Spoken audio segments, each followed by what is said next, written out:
buenos días. Que el Señor me les bendiga abundantemente. En esta ocasión quisiera invitarlos a hacer una reflexión profunda en la frase reconocimiento de nuestros pecados.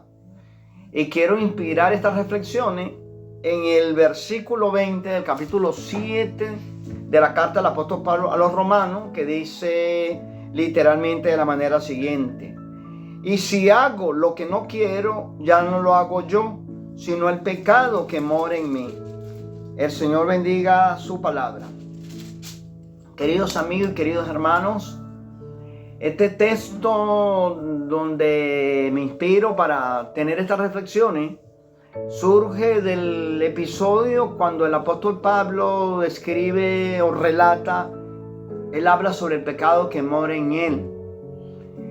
Yo creo que el principal objetivo que debemos trazarnos con estas reflexiones es que nos hagamos un análisis, nos hagamos una evaluación, nos examinemos pues nuestra forma de andar, nuestra forma de actuar, nuestra forma de pensar, cómo estamos haciendo las cosas.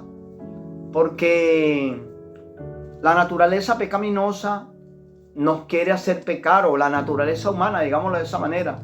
Nuestra naturaleza humana es de naturaleza pecaminosa. Fíjense que el apóstol Pablo, hablar del apóstol Pablo son palabras mayores, porque el apóstol Pablo, el Señor lo usó de una manera poderosa, de una manera hermosa, para ser el autor de 13 libros del Nuevo Testamento. Él tiene 13 cartas. El Nuevo Testamento tiene 27 libros y el apóstol Pablo es autor de 13 cartas reconocidas. Y el apóstol Pablo decía, parafraseando el texto en este capítulo 7 de los Romanos, él decía: hago lo malo que no quiero y lo bueno que quiero hacer no lo puedo hacer por el pecado que mora en mí, por mi naturaleza pecaminosa. Y más adelante, en este mismo capítulo 7, versículo 24, él dice: miserable de mí, ¿quién me librará de este cuerpo de muerte? De tal manera que si el apóstol Pablo, este pastor, digámoslo de esta manera, este hermano que usó el Señor de una manera poderosa para predicarle a los gentiles y predicarle a los israelitas y a los reyes y sacerdotes, reconocía estas cosas.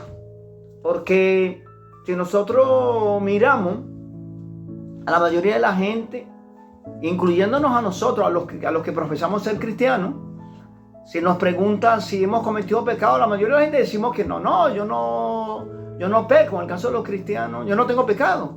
En el caso de lo que ya, como dije que ya no profesamos ser cristianos, decimos: no, yo voy a la iglesia todos los domingos, yo oro todos los días, yo leo la Biblia y yo no tengo pecado. Eso lo decimos hasta nosotros. Imagínense las personas que no han profesado ser cristianos, que no han profesado, que no practican la palabra. Ellos tampoco dicen que ellos no reconocen tampoco que son pecadores. Sin embargo, la escritura se desprende que nosotros necesitamos reflexionar en esta área y reconocer nuestra condición de pecadores.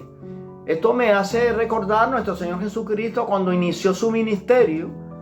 El evangelista Marcos, en el capítulo 1, versículos 14 y 15, hace referencia que el Señor Jesucristo dijo: el tiempo se ha cumplido, el reino de los cielos se ha acercado, arrepentido y creen en el evangelio. Y en la porción que reflexionábamos la semana pasada, en el capítulo 9 de Mateo, donde el Señor Jesús le hace el llamado a Leví para que fuera su discípulo, en el último versículo, en el versículo 13 de ese episodio, capítulo 9 de Mateo, el Señor Jesucristo dijo algo así: yo no he venido para llamar a justos, sino pecadores al arrepentimiento. De tal manera, mis queridos amigos, que si nosotros queremos tener garantía de que el Señor Jesucristo es nuestro Salvador, de que toda la humanidad o somos beneficiarios de ese sacrificio hecho por Él en la cruz, tenemos que arrepentirnos de nuestros pecados. En otras palabras, tenemos que reconocer nuestra condición de pecadores. Además, cuando nosotros decimos que no hemos cometido pecado, estamos contradiciendo la Biblia, porque primero de Juan, capítulo 1, versículo 10, hace referencia que el que dice que no hemos cometido pecado, le hacemos a él mentiroso y la verdad no está en nosotros. Asimismo, entonces, más bien nos insta a que nos convertamos en nuestros pecados, porque si nosotros le pedimos perdón a Dios por nuestros pecados, Él es fiel y justo para perdonarnos y limpiarnos de toda maldad. Bueno, muchas gracias por habernos oído. El Señor les bendiga y les guarde en esta semana.